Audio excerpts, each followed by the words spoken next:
¿Qué tal?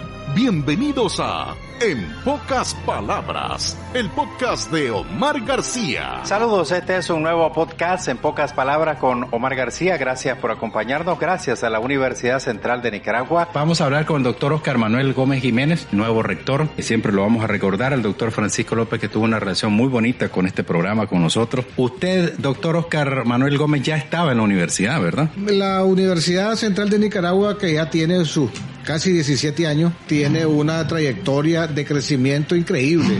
Sí. Hemos mejorado grandísimamente la calidad de la educación y uno de esos aspectos es precisamente la razón por la que llegué a la universidad.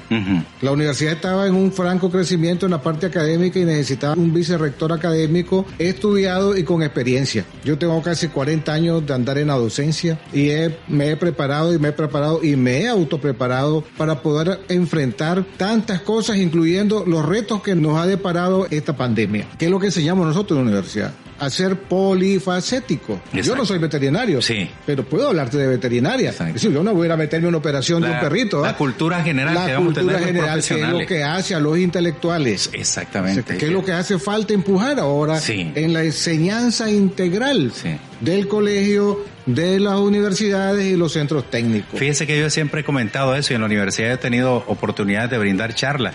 Y yo le decía que a las personas tienen que estar al día en todo y a veces en algunas universidades, o siempre hemos tenido esa cultura, nos forman como ingenieros. Pero a la hora que nosotros tenemos cargo, que nos asignan una jefatura, no podemos hablar con la gente. Porque no nos desarrollan o no nos desarrollamos esas otras áreas que son importantes en la comunicación para cualquier profesional. Esa es parte de nuestro modelo educativo.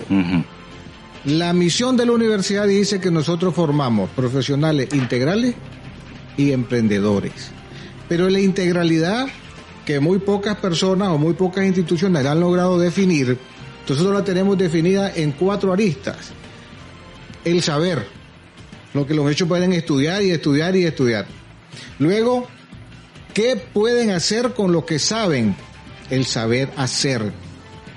Entonces no basta con saber, sino hay que saber hacer, que son las 2 habilidades duras, y después tenemos las 2 habilidades blandas. 1, la empatía, la moral, la multiculturalidad, y precisamente en nuestros currículum existen la obligación en la que los docentes deben hablar de otros temas con los estudiantes. Por ejemplo, en este momento estamos comenzando clase. A los muchachos que llegan por primera vez les decimos, aquí voy a hacerle publicidad a estos 2 libros y yo les sugiero que los lean. Uno es ¿Quién se ha llevado mi queso? No sé si lo han leído. Y el otro es El cuento de la vaca de Camilo Cruz. Son 2 libros de autoayuda fabulosos. Pero ¿cuál es lo importante? Es que una vez que estos muchachos leen esos libros, quedan pidiendo más libros como ese. Y eso es parte del estudio que nosotros le decimos a los profesores. Profesor, si usted no tiene un libro favorito, usted ha perdido la mitad de su vida. Recomiéndelo. Entonces, ¿eso qué nos logra? Que el estudiante vaya buscando cómo ir teniendo una formación complementaria. Usted se ha fijado, doctor, que en las redes sociales donde converge muchísima gente en el mundo, hay citas recurrentes sobre el Principito. Sí, exactamente, exactamente, ¿verdad? Y este es un cuento que es muy real, pareciese que fuese un cuento para niños, pero realmente quien lo escribió para viejos. Sí. ¿Va? ¿Para qué? Para que tengamos una retrospección de lo que no hicimos y estamos a tiempo de hacer. Bueno, yo recuerdo un pasaje del Principito, cuando el Principito andaba solo y se encontró la flor. ¿Qué hizo? Le dio órdenes a la flor y se disgustó. ¿Por qué? Porque la flor no le dice caso. Entonces, esos son los aspectos importantes que uno a veces dice, bueno, ¿y cuántas órdenes estoy dando que son lógicas y tienen sentido común? A lo mejor la mayoría. Sí. ¿Va? Entonces, reflexionamos en un aspecto que no tiene nada que ver con la ingeniería, con la medicina, pero reflexionamos sobre nuestro ser. El profesional tiene que nutrirse, ¿verdad?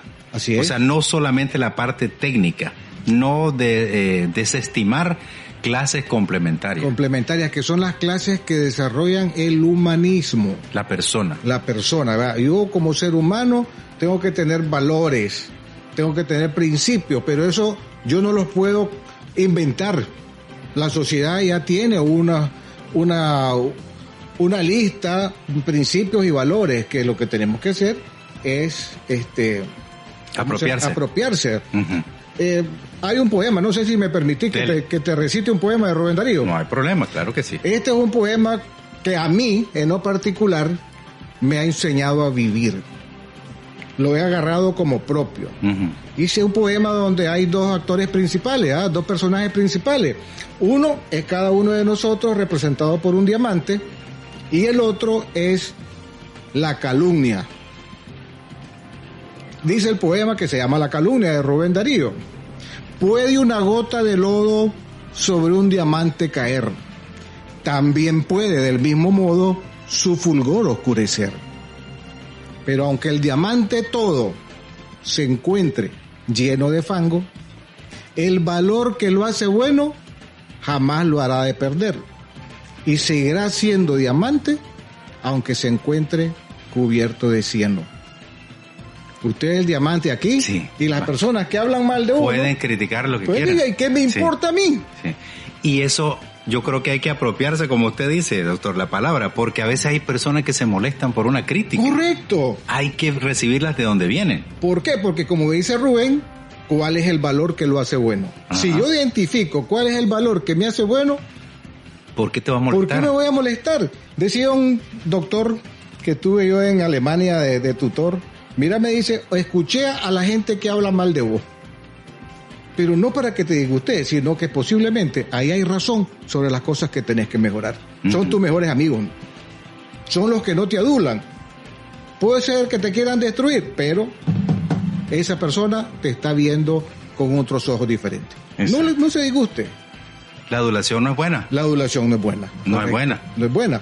Tampoco la crítica excesiva. Sí, porque ya hay mala intención. Correcto. Sí. Maliciosa, calumniosa. Sí. Calumnia es que te digan una cosa que nunca ha sido. Exacto. Que hay gente que inventa. Y si inventan, qué bueno, pues. ¿Y usted cuándo se dio cuenta en su vida, yo sé que tiene 40, no sé más, de experiencia en lo académico, de que esas enseñanzas, aparte de la clase de matemática, de física, de biología, le estaban ayudando a vivir?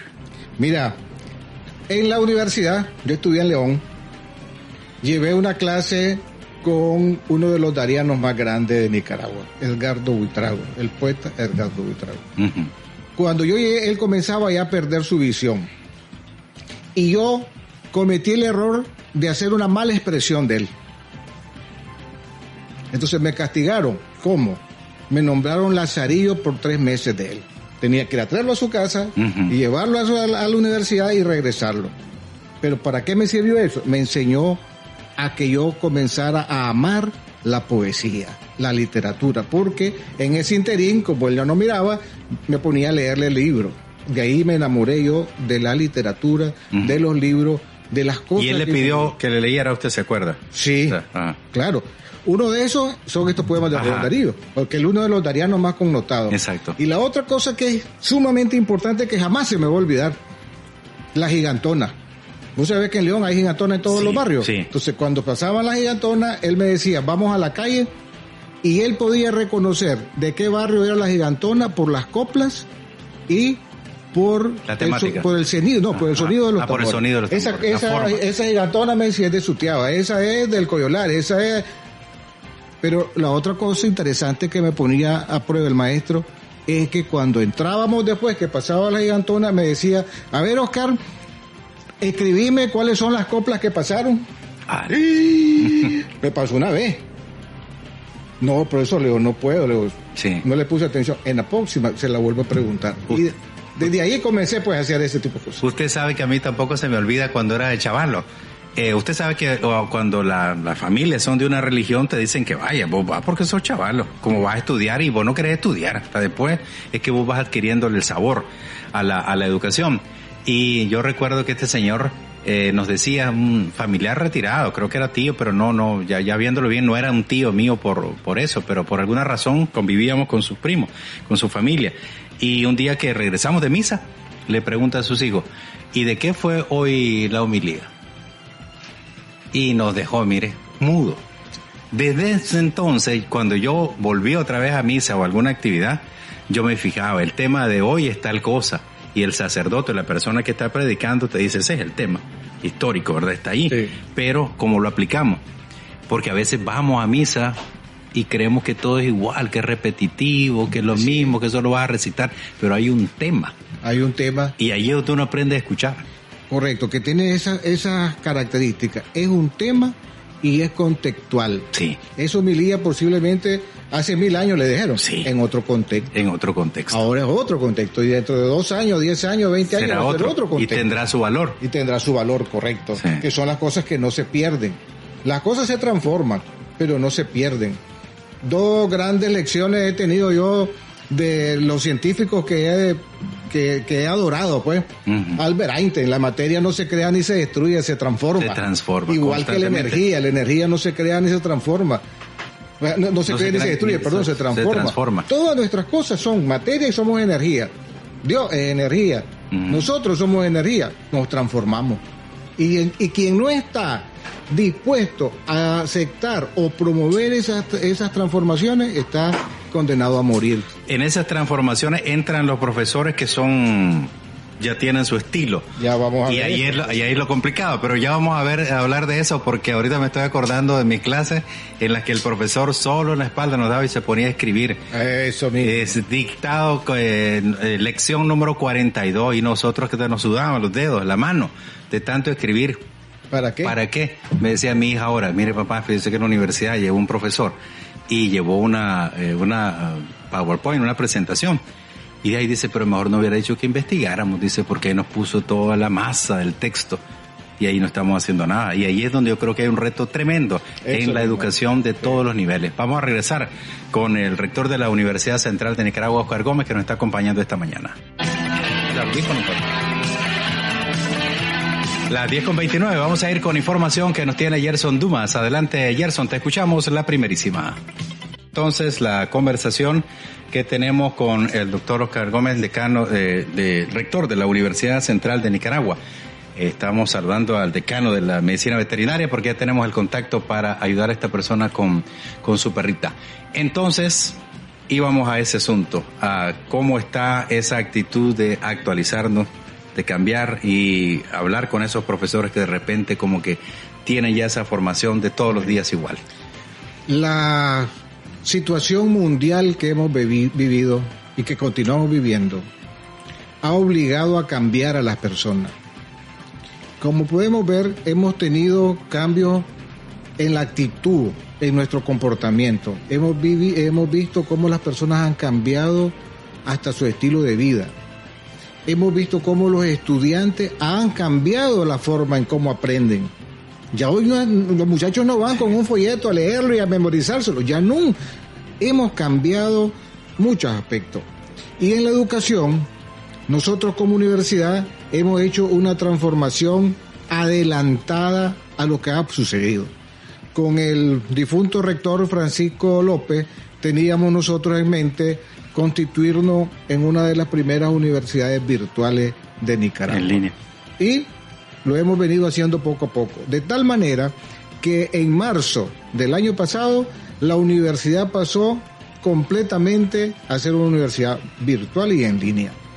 Claro, todos tuvimos un cierta aceptación y otro cierto rechazo. Sí.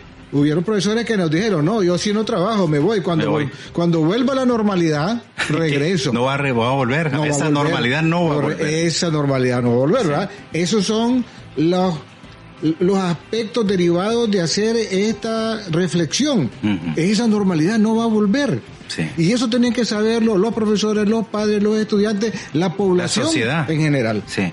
Y la pandemia precipitó eso. Correcto. Sí. Ahora, lo que no sabemos todavía es qué será después del coronavirus. Uh-huh. Porque las situaciones van a seguir cambiando. Sí. Hemos demostrado una cosa, Mar, y es que los nicaragüenses tenemos suficiente materia gris para transformarnos igual que cualquier país del mundo. Sí. Nuestras aulas virtuales no tienen nada que envidiarle a una europea, a una gringa. Nada. Sí. porque los profesores en este momento tienen aproximadamente, han sacado 4 cursos, no tienen menos de unas 600 horas de capacitación en virtualidad. Imagínate. En este nuevo esquema, y nosotros a lo interno de la universidad hemos tenido que desarrollar un nuevo modelo educativo. Hasta marzo teníamos un modelo educativo presencial. Sí. Mira qué cosa más preciosa lo que ha pasado. ¿Quién era el rey de la clase? El profesor. En la presencialidad, ¿verdad? El manda más. El manda más. Y no solamente eso, si el profesor no llegaba, listo, no había clase. Todo el mundo. Hoy no. Hoy el muchacho, los estudiantes tienen su aula virtual funcionando las 24 horas del día, las 7 días de la semana. Sin profesor o con profesor. ¿Qué hacemos nosotros? Supervisamos que el profesor tenga, de alguna manera, a través de Zoom o a través de Meet, unas videoconferencias que no son clases. Exacto. Son sesiones para verificar que el estudiante ha logrado aprender lo que nosotros aprendamos. Le está dando seguimiento a lo asignado. Le está dando seguimiento a lo asignado. Pero es que nosotros también tenemos un grupo de personas que evalúan al profesor. El profesor no está solo. Semana a semana tenemos un grupo de funcionarios de la universidad que están llamando, a ver, doctor Gómez, aquí está su clase está deficiente en esto y esto y esto, mejórela. Y eso nos ha ayudado, por un lado, a estandarizar y a tener un efecto multiplicador en nuestros estudiantes. Al principio, como te decía, en el marzo del año pasado, profesores nos dijeron, yo voy y regreso cuando estemos en la nueva normalidad. Igual hubieron estudiantes que dijeron, lo mismo. Yo sí no sigo. ¿Va? Entonces, la verdad es que para esto de la educación uno tiene que estar bien informado. A mí me dijo un padre de familia, pues, y lo tengo que respetar, su idea. Me dice, ¿cómo es posible? Me dice que vamos a enseñar anatomía en línea. ¿Cómo? Entonces, no me crea Emilio. Entré a la Universidad de Johns Hopkins y ellos tienen anatomía en 6 semanas con la clase de anatomía que tenemos nosotros. Claro, las clases prácticas sí tienen que ir a la universidad. Claro. Pero la clase teórica. Sí, ¿para eso qué? Que el profesor llega ahí a estar 4 o 5 horas con un muchacho. Sí.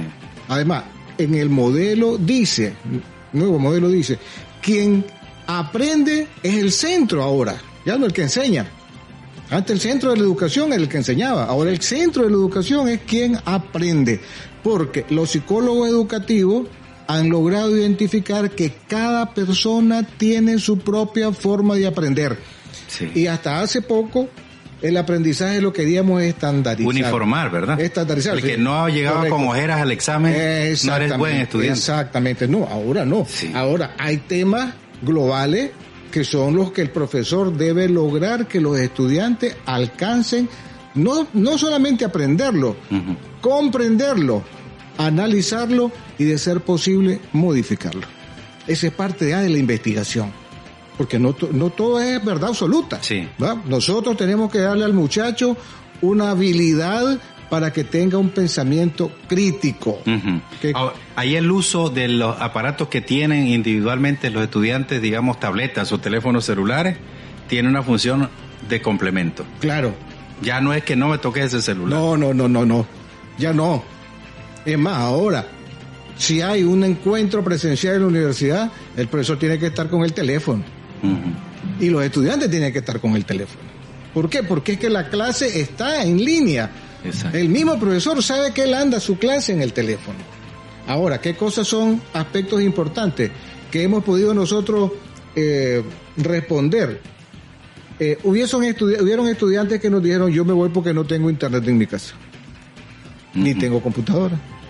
Entonces le dijimos, aquí hay una computadora y una internet para usted de las 8 de la mañana a las 5 de la tarde, en el campo. Exacto. No me diga... No hay pretexto. No hay pretexto. Sí.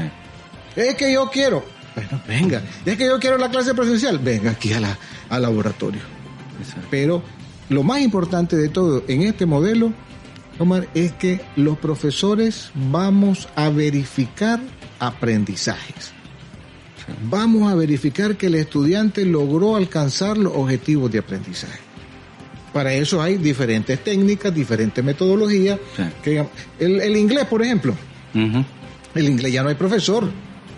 Ahí están los tutoriales, Está el ya está, sistema. entonces... Ustedes lo tienen de hace rato ese, Sí, ¿verdad? correcto. Entonces tenemos ahí, por ejemplo, que en la primera lección el vocabulario son 20 palabras nuevas. Ujú. Y son 2 estructuras gramaticales. Cuando el profesor va a entrar en contacto con los estudiantes, va a verificar si el muchacho puede aplicar ese vocabulario en esas estructuras gramaticales. Pero eso es todo lo que va a hacer el profesor. Correcto. Bueno, pero es que detrás de eso hay el proceso de preparación. El profesor no puede ir a improvisar. Sí. Él tiene una de las grandes aristas de la educación, es que la educación es intencional. O sea, yo, profesor, tengo una intención para con mis estudiantes. ¿No? Entonces, y esa intención está puesta en esos objetivos. Y eso es lo que voy a verificar. Es planificada. Mira, aquí están estas palabras y aquí están estas estructuras. Aquí usted me va a hacer 20 oraciones, tantas cosas, lo que sea, pues, pero ya está planificado.